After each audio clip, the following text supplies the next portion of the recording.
If you want to check the activation date on the Xiaomi 17T or 17T Pro, then in that case you want to open settings.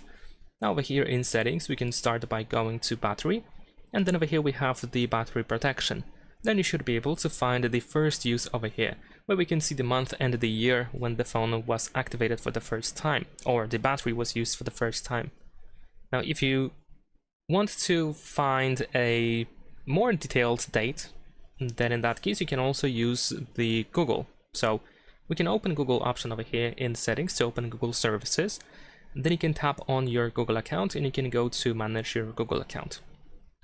Now let's wait a couple of seconds, and then you want to go to security and sign in. Now over here we should be able to scroll down, and you need to find sessions on Android phones.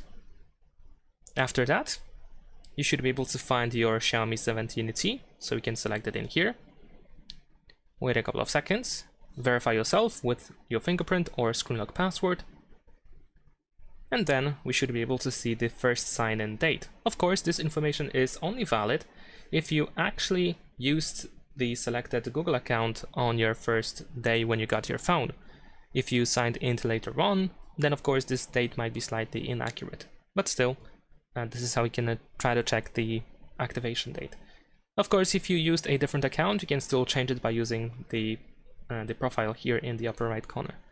Leave a like and subscribe.